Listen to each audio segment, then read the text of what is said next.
Hello, everybody. Welcome to the third deep learning question asking session. I couldn't be there on Thursday this week, so I have pre-recorded the session. You can do this at your own pace. Feel free to pause the video at any point in time. We're going to start with an activity.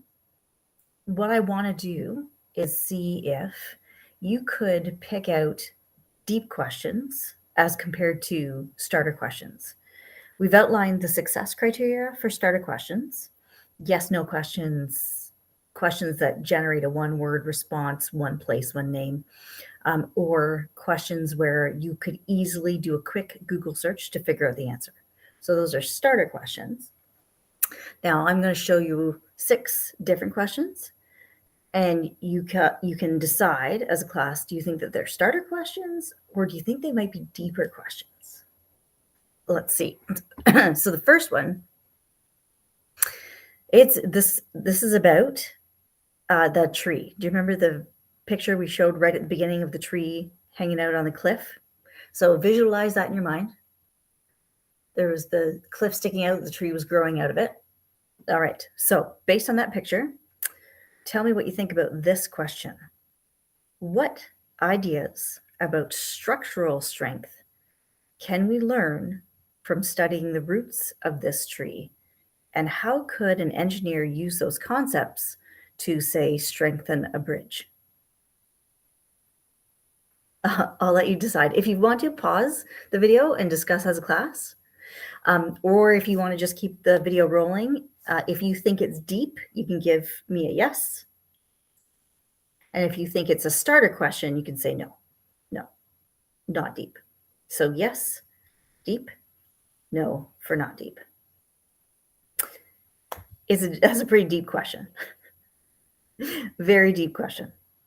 You can imagine all the work involved in actually answering that question. Okay, good. Next question. How could erosion affect the stability of this tree? And what adaptations do trees have that allow them to cope with rock and soil erosion? Okay, off the top of your head, do you think that's a starter question? No, not a starter question. That's a deep question. Again, there'd be a lot of research and experiments, contacting of experts involved in figuring out the answer to that very deep question. Okay, ready? Next. Are there other trees growing on cliffs like this? Starter or deep? Let's run through the starter success criteria. Is this question going to give us a one-word answer? No. Whoa, yeah. Yes. This question is going to have an answer that is either yes or no. So this would be then a starter question. Good job. Okay. Next, in what ways is the tree impacting the biodiversity of the area? And how could other plants and animals benefit from trees that grow in barren locations? Pause the video if you want to discuss. If your discussion led to this decision that this is a deep question, you're right. You could not answer this question thoroughly with a quick Google search. No. Okay, here's another question. How is this plant getting water? Okay, you can pause the video if you want to discuss, try to figure out how is this plant getting water. Actually, well, sorry, no, you're not answering that question. What you're discussing is whether or not this is a deep question. And the truth is, this one could go either way. I think, my opinion, is that this is a starter question because I could Google tree roots, and I'm pretty sure within a few minutes I could get an idea of how this tree is absorbing water. So my opinion is that this is a starter question. if you were going to do a lot of investigation about this tree in particular and go there and take samples and contact experts, this question could become deeper, but probably a starter. Okay, last question. How would this tree be different if it had grown in fertile soil and in a flat field? Feel free to pause and discuss. I'm leaning towards this as a deeper question because we can't just Google the answer. We would need to do a lot of comparing of trees growing in different areas. We would probably have to talk to an expert about what this particular tree species grows like when it's in different areas. Maybe this is the type of tree species that would drown if it was in a field with lots of water. Maybe it's really well suited to the location it's growing in. Tough to say. Or maybe if it was in a field, it would be twice as high and twice as wide by now. So this question would take a lot of in-depth research. You might even experiment with this type of tree in a couple different places. So definitely this is a deep question. Good job. Okay. Hopefully you're starting to get a sense of the difference between those starter questions, which are good. We need them to start our research projects. And then those really juicy, deeper questions. When you're doing a big project, learning about a brand new topic, you might start at the beginning of that project asking 15 starter questions just to get yourself rolling with that information. Then likely you would land on one really deep question that you wanted to pursue thoroughly.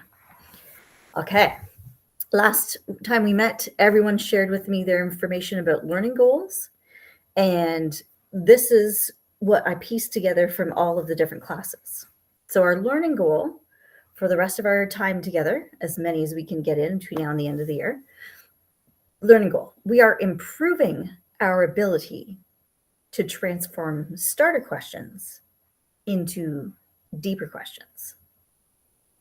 So that's really what we're going to be working on. That'll be the focus of our work together, transforming starter questions into deeper questions. It's a good habit to practice.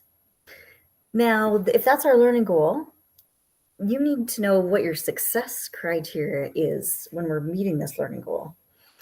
And this is sort of tricky.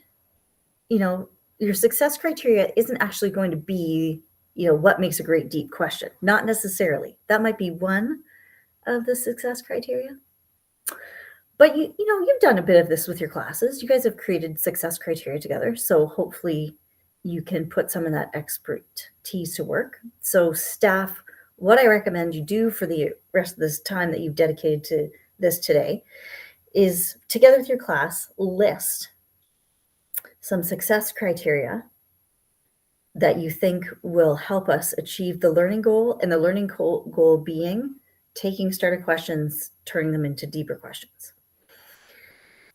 Now, I would recommend, staff, that this is where that chart paper and markers comes into play.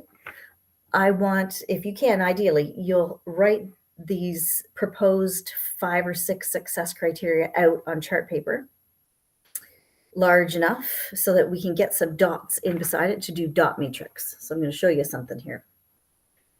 Okay, so we're doing dot matrix. I'm going to stop sharing this, stop presenting so you can see my screen a little bit bigger. Okay.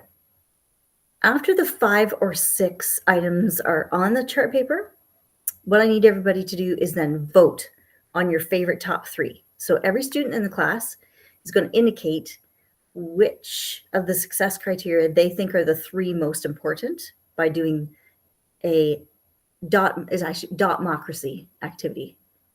Instead of democracy, it's dotmocracy. So I've done an example here. I think it might be all written backwards. My apologies. But this is an example of a dotmocracy that was done to help my family decide what vegetable we were going to eat with our dinner. So the choices are peas, broccoli, cauliflower salad, snow peas, bok choy. Now, instead of everybody just voting for their favorite, what I did was I told them, okay, we're going to be having 2. So what you need to do is use the color dots to indicate your top 3, but they're weighted differently. So your favorite choice, the one you want the most, is yellow, and that's worth 3 points.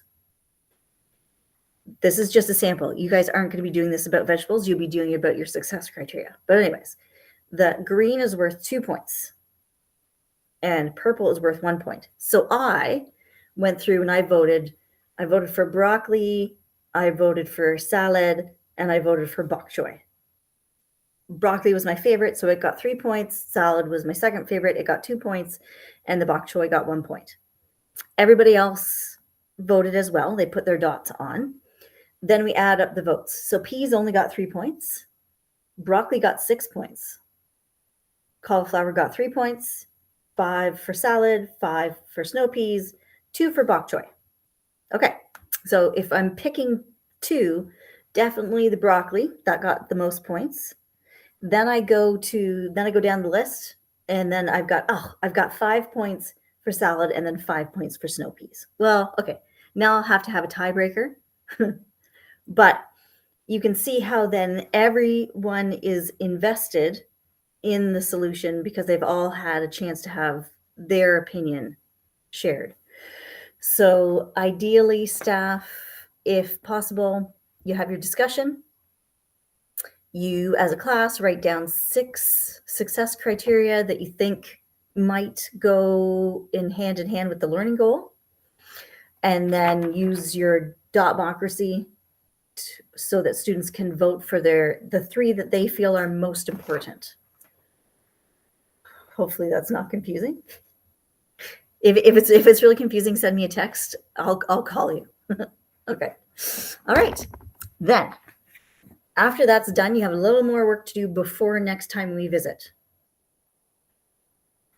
Before we visit, staff, you're going to communicate to me the top 3 success criteria as decided upon by your class. You can share that with me in any way. You can email me. You can stop me in the hall and tell me. You can write me a little note on a piece of paper and throw it in my mailbox. Anyway, you want to communicate your top 3 success criteria to me. I'll be consolidating those for the whole group. And okay, here's the fun part. Between now and next week, students, you are creating your own questioning journal. So staff, I know I've delivered these already. These are the notebooks, 1 per student. I've also dropped off in every class samples for the students to follow. And staff, if you have students that were away and didn't create one themselves, you can use those samples that were left with you you can just hand them to the students that missed the cut and paste activity. So students, you are cutting and pasting. You're cutting up this sheet, these 2 sheets, and gluing them into the journal just as the sample shows. We have write your starter question on the first page, and below is the success criteria for a starter question. Then we have question stems on the back of the first page. Then it says write your expanded question here, and there's a big space to write your question. There are some hints about what might make a question deep right here. Then we go to learning skills. 1 learning skill on this page, 1 on the next page. 1 at the top of this page, 1 at the top of that page. You're leaving a ton of room here for writing and drawing and diagramming. All the way across. Ooh, as you glue, try really, really hard not to have the pages stick together. 1 learning skill per page. Then it goes to Catholic graduate expectations. Again, 1 per page, so that there's lots of room for documenting all these great ideas.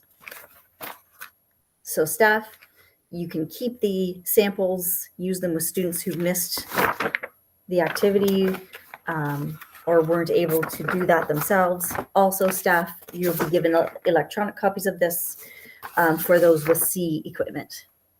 All right, that's it for this part of session 3. Now you're going on to do your success criteria, dotmocracy, and maybe working on your journals.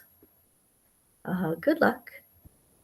I hope that it goes well, and I'm about to turn off the recording.